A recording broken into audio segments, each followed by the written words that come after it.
The early 2000s was an interesting time for Weekly Shonen Jump. You had so many new series being published at that time. Araki had just started the 6th and final JoJo part to be ever published in the magazine in its entirety with Stone Ocean. Tide Kubo had just given birth to the third member of the Big Three with Bleach's serialization in 2001, and 2004 had an incredible lineup with Death Note, Gintama, Hitman Reborn, Steel Ball Run, and The Gray Man all starting their serializations. But for today's video, I want to look at a series that made its debut during the 2003 lineup, a love child of Rurouni Kenshin and Dragon Ball in a sense. And honestly, by the end of this video, maybe a few more series in and out of Jump's lineup. Today, I'd like to take a look at Buso Renkin. Ain't nothing like a phone, give me.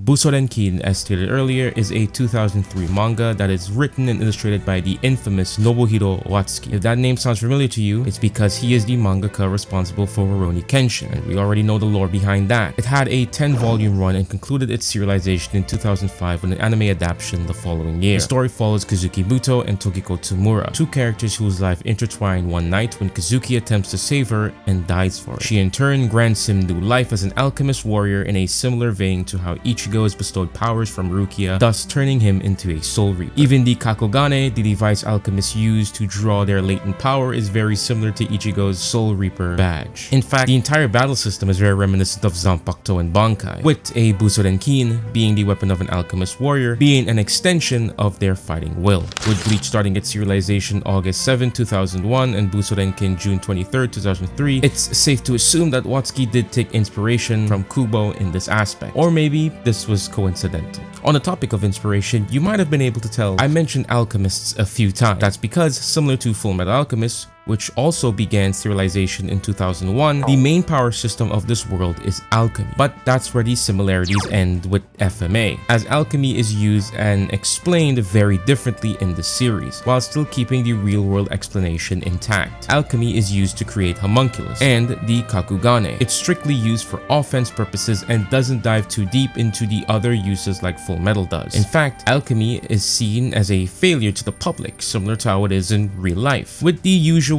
turn silver into gold thing you typically hear it was used for. Little fun fact, Watsuki wanted to stray so far away from FMA that he opted to not include the Philosopher's Stone in his story out of fear that he'd be accused of plagiarism. Now, the perception of Buso Renkin hasn't been too favorable. It's often called generic, and when it came to the West, it received mixed reviews, but it's still really popular, especially in Japan. The manga has sold 300 million volumes, it got a 26-episode anime, and even a reprint that condensed its 10 volumes into 5 with new cover art. It even got a PS2 game that continued the story from where the manga left off. It's also been included in multiple Jump mobile games that have now been shut down sadly, like Junk Stadium and Jumpity Heroes. Kazuki, the main character, was also playable in Jump Ultimate Stars on the DS, so it's safe to say Japan really enjoys Buso Renkin. That's not to say it did extremely poorly over here. Its manga did see the entirety of its serialization being localized, unlike series that have had more cult classic appeal like Hitman Reborn and Gintama, whose mangas unfortunately got its localization cancelled and still to this day hasn't been picked up. The anime was also dubbed in English, something again that Reborn didn't get. The reason why I've decided to make this video today is because I do have a somewhat nostalgic spot for this series, as it's something I watched in my childhood, and even then I did agree with its sentiments that it is a bit mediocre. But a few years ago, that perception changed when I started reading the manga, specifically notes that the author would leave in between volumes. He said that when creating Buso Renkin, he wanted to make something similar to Akira Toriyama's Dragon Ball, and that kind of gave me a new appreciation and lens when viewing this series at the time. So, the title isn't clickbait. There are Dragon Ball nods in this series, from its approach on comedy sometimes, and there's even a Broly-esque character later in the series with a full legendary Super Saiyan-like transformation that all the characters have to come together to defeat. But before all that, welcome to the channel. If you're new here, I make these types of analytical content on anime, manga, and anything that I really like. So if you like that, stick around, subscribe. Also, if you want to take that support a step further, I have a Patreon, or you can become a channel member, or you can check out our continuous sponsor, boom slang. Links in the description. So, with all of that introduction to the world and the making of Buso Renkin, let's talk a little bit about the characters, starting with one of the two main leads.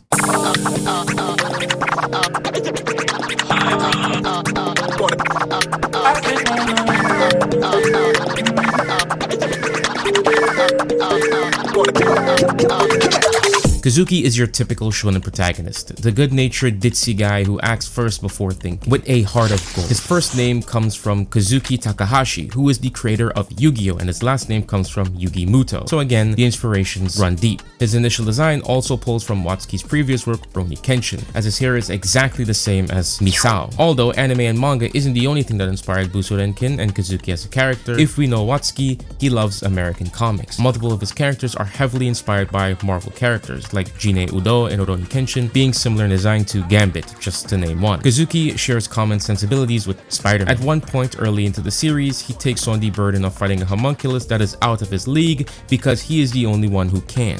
With great power, there must also come great responsibility. Kazuki again is extremely good-natured. At one point, he buries the victims of the homunculus, and I couldn't help but draw similarities to Kenshin doing the same thing for the slaves that took care of him when they were killed. He even wonders if praying was the right thing to do in that situation. It's these little moments that bring this character together, and even though you could argue it's generic, it has a charm to it, and that's something that this series oozes, especially with its characters. They're all charming and help build the world the story's trying to create. Kazuki's respect for his adversaries is also another strong part of his character, albeit a bit naive at first, like when he spares the frog homunculus life because it promised to change its ways, or when he gave Koshaku Chono some humanity by referring to him by his name on multiple occasions, even going as far to correct himself from calling him Papillon Mask. I'll talk more about Kazuki and Koshaku's relationship a little bit later, and his confrontation with the Hawk homunculus is probably some of his strongest characterization. What I really like is how early on Kazuki's ideals are questioned, and he's forced to break away from his naivety and become a warrior. His battle with the Hawk homunculus was the beginning of this turning point, as said homunculus acts as a mirror to Kazuki, as both Hawk and Kazuki have loyalty to their respective masters in a sense. Let me break it down. Just like what Tokiko did for Kazuki was also done by Koshaku for the Hawk. They were both dead and given new life by these characters, so naturally they'll do anything to protect those people, and at this point in the story, both Koshaku and Tokiko will die if their protege loses. Brings a bit more tension. It's quite fascinating to me how Kazuki's transition from fledgling to warrior is handled, kind of like a Jason Brody, Far Cry 3 kind of thing, especially after his confrontation with Koshaku, seeing him struggle with the fact that he took someone's life, his own self-imposed rule. He failed, and this failure leaves him doubtful of all his other convictions. There's a bit near the end of the series where Kazuki sits alone on the top of the school's water tower. It's a moment of rest in between the battles of the prior arcs and the looming battle to come in its final arc, where Kazuki is left at a crossroad that can only end one way, with self-sacrifice, a responsibility he took upon himself earlier into the story, but now, when everything is quiet, the realization not only hits Kazuki, but the audience as well. Shonen, at least around this time, tend to ignore these situations. Our main characters are all young children or teenagers who thrust themselves into battle no matter the risk, and the idea of death is often never treated with the realism it is here. Kazuki, just like his contemporaries in the magazine, is only a teenager with a full life ahead of him, and he so happens to be the only person who's able to even contest the final arc's antagonist, given the circumstances surrounding both of them. One of them has to die, and Kazuki understands that it has to be him for the greater good of everyone. But again, he's just a teenager, and this is now dawning on him. In this moment of reflection, his words cement this as one of the best moments in the entire series for me.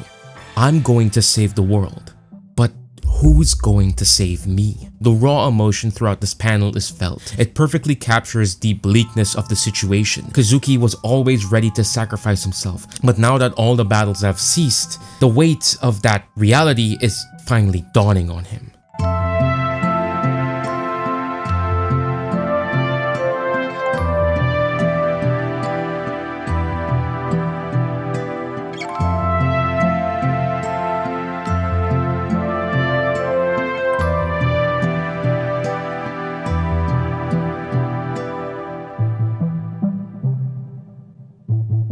Now, I can go on about how fantastic Kazuki is as a main character and how he shines bright among his contemporaries, but the rest of the star players deserve some love as well. So let's move on to one of the series' main antagonists, but also shares the deuteragonist spot somewhat with another character we'll discuss later.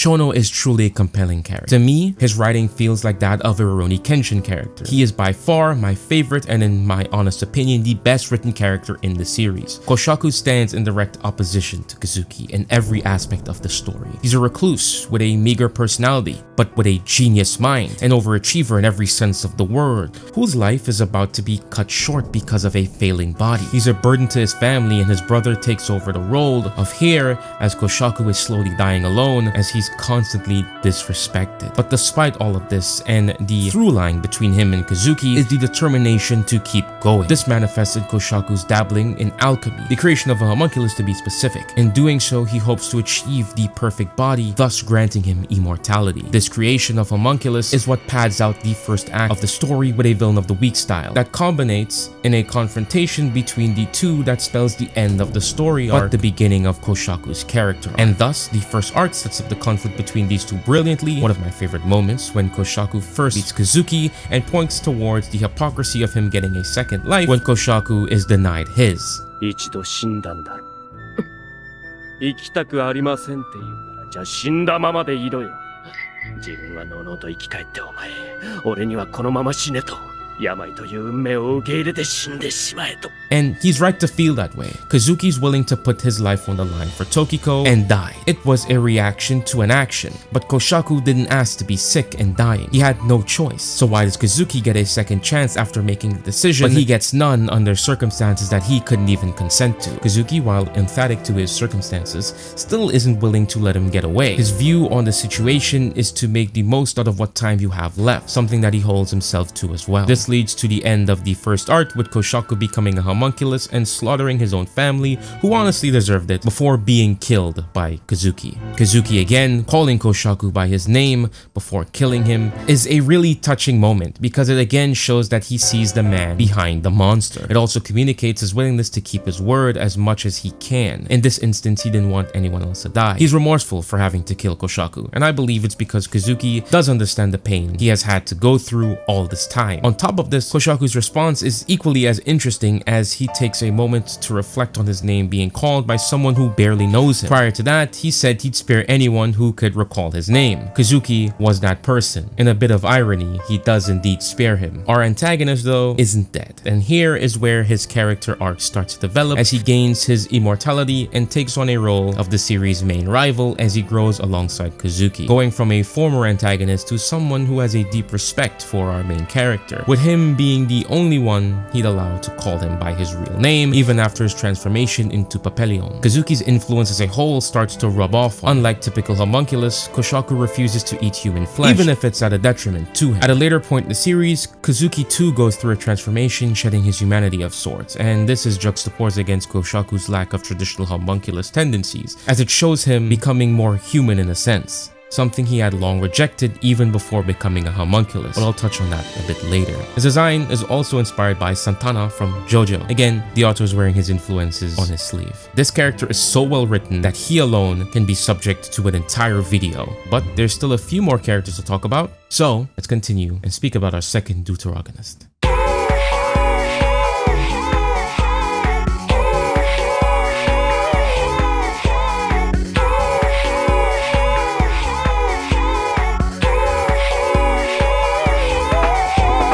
Tokiko serves not only as the primary deuteragonist of the story, but the central love interest for Kazuki. She is the one that sets the plot in motion by embedding the Kakugane into Kazuki's chest in the first place, ultimately creating his new life. Tokiko as a character is quite incredible. She's similar to Kenshin not only in design, but she plays the role of the wanderer, going from place to place on various missions, never returning. She starts off very no-nonsense, cold, calculated, and rootless, and while most of that doesn't change, spending time with Kazuki, we get to see a softer side to her battle-hardened exterior, and we watch as she's rattled with guilt for essentially being the one that gets Kazuki wrapped up in the entire mess that is Buso Renkin's plot. Saying that with love, by the way. It's nice watching Kazuki slowly surpass Tokiko as the series goes along. This is the standout thing about these characters. Kazuki stands as the central motivation for most of the characters, pushing them to become stronger and reminding them of their own humanity through him. In turn, everyone else returns that energy to Kazuki, helping shape him into the battle-hardened warrior he becomes at the end. Tokiko is Kazuki's pillar and vice versa, as they each help ground each other in both worlds, the world of alchemy in Tokiko's case, and for Kazuki, the world of a normal high schooler. From this point on, I'll be heavily spoiling the rest of the plot because it would be impossible not to without being able to properly assess my thoughts and praise certain systems in place within the overall world building and power system of the series. So, let's get started.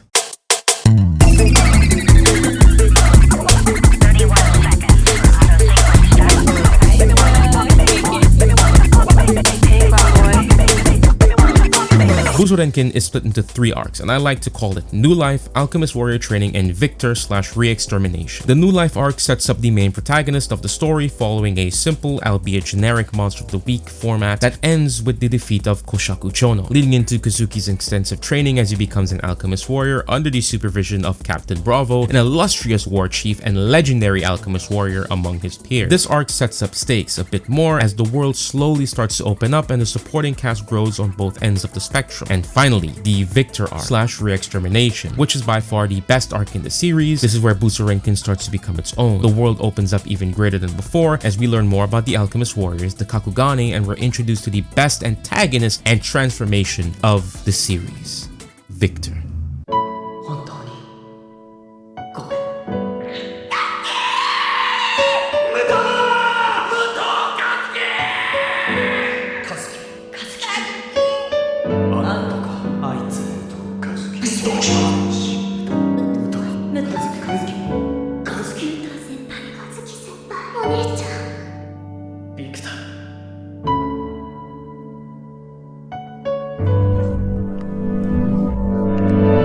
Victor stands at the pinnacle of Buso Renkin in everything, as an arc, as a transformation, as an elevation of the power system, and as an antagonist and plot twist protagonist. Let's start with Victor as a character. Victor stands as the final obstacle that not only Kazuki, but the world of alchemy as a whole must face. A man from 100 years ago, a former alchemist warrior who was undisputably the best at what he did. However, during a full-scale war, Victor was fatally wounded. His wife, being a researcher for the alchemist army, decided she only had one option to save her husband's life, and it was to embed an experimental black Kakugane into his chest, which we learn was the first of 3. This turned Victor into a homunculus, and in doing so created a perfect being. But there was a catch. Victor underwent a great transformation, destroying everything around him. This transformation I find interesting on 2 fronts, but for now, I'll discuss the design aspect. Earlier, I discussed the author's need to create something akin to Dragon Ball with Buso Renkin, and while not explicitly stated, I believe Victor was just that. Victor's design, transformation attitude is not too dissimilar from that of the Super Saiyan transformation. To be specific, the legendary Super Saiyan transformation, seen in characters like Broly. He becomes a raging monster with green glowing hair and gains a tremendous power boost that continues to multiply the longer he stays in a battle. Mega Zenkai boost. That last detail is important, and I'll touch on it later. Not with Victor, but with our main protagonist, Kazuki. The biggest plot twist of the series is that the fact that Kazuki also shares Victor's transformation, because the Kakugane inserted into his chest from Tokiko at the start of the series was the 3rd black Kakugane. Now, this may not seem genius at first. Of course, the main character has some latent power to match the main villain, but I'll illustrate why this is so well done with the mechanics of victorization. Kazuki as a character gets unreasonably strong in a short period of time, and normally that could be written off as a typical shonen fanfare. That is until this plot twist, as characters like Tokiko and even Captain Bravo have pointed out Kazuki's rapid growth in such a short time, finding it almost unbelievable. And that's because the big drawback of Victor's power is the simple mechanic known as energy drink, which seals the life force of living things around the user. Kazuki throughout the entirety of the series has quickly been surpassing people like Tokiko and Bravo, not only due to his hard work, but because he has been slowly stealing their energy and the energy of everyone and everything he interacts with over time, as his Kakugane slowly begins to activate and awaken every time he uses it. This series takes the power of friendship trope to a new level, with its system mechanic that recontextualizes everything in the series up till this point surrounding Kazuki. It's so thematic and it changes a lot of dynamics going forward when Kazuki is revealed to be a victor. 戦う戦う戦う戦え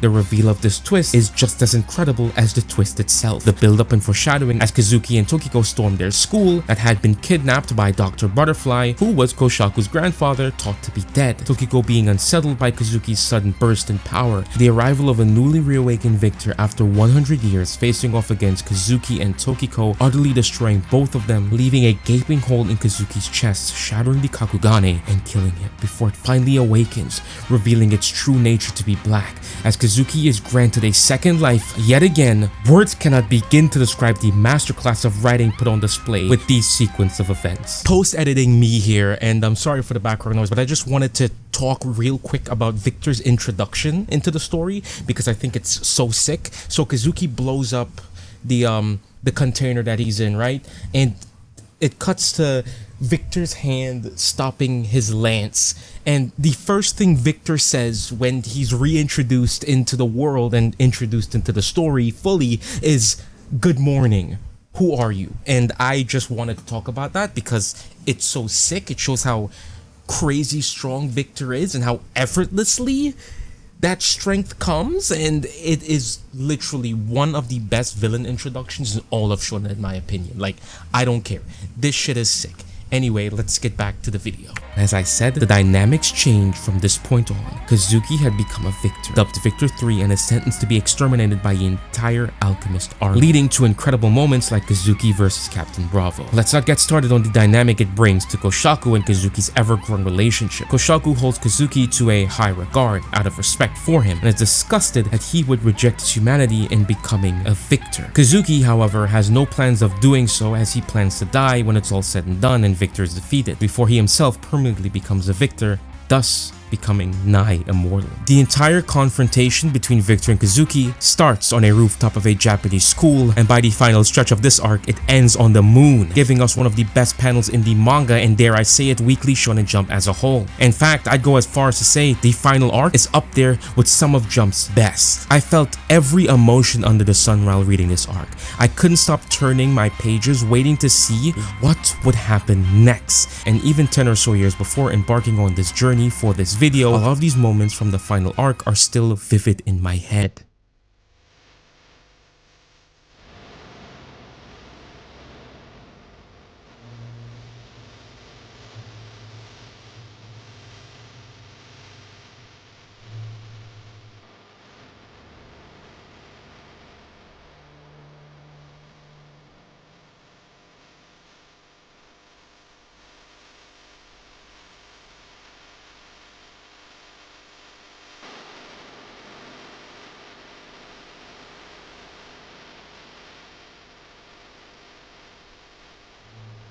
There's so many fantastic moments in this series, like chapter 55 when Kazuki stands in the rain with Tokiko after leaving his friends to embark on their final mission, and you can truly feel the finality of it all. It's reminiscent of Kenshin leaving Karu to go off to Kyoto, or when Kazuki's face to face with the extermination squad, showing his growth as a warrior as he delivers a truly bone-chilling line. If this is a game to you, then leave, because to me, this is life or death. If only Buso Renkin was created with some sort of plan in mind and had the consistency of the final arc all throughout, or maybe had a decent anime adaptation, it probably would have been quite popular in the West. Buso Renkin's themes and overall message can be summed up perfectly through Koshaku's words to Kazuki. A choice isn't something that other people give you. It's something you make for yourself. It's a story fundamentally rooted in the question, what would you do if you were given a second chance? And I think it illustrates that message quite well. Buso Renkin may not be the best shonen ever created. It may not even really stand out when compared to its contemporaries at a base level, but it does have a lot of heart with very likable and well-written characters. It's about holding on to your humanity and morals while you're still alive, and I think it accomplishes its goal of being a standard battle shonen quite well. If you were to check this series out, I do recommend the manga. The artwork is fantastic, and the anime doesn't really do justice half of the time with its lackluster animation that plagues 90% of the time, and its unnecessary additions and cuts from arcs of the source material. Honestly, it deserves a remake like its predecessor, Rurouni Kenshin. But with all the controversy surrounding the mangaka and given that Buso Renkin even in Japan isn't as popular as Kenshin, I don't see that happening anytime soon or at all. Thank you everyone for watching, and thank you for constantly supporting my channel. I know it's been a long time since I've made a video. I have a few in the pipeline, and I hope you all enjoy this coming 2025. I hope to hit 20k subs this year and to keep the train moving. This is Toki. This has been Beyond Animation, and I'll see you in the next one.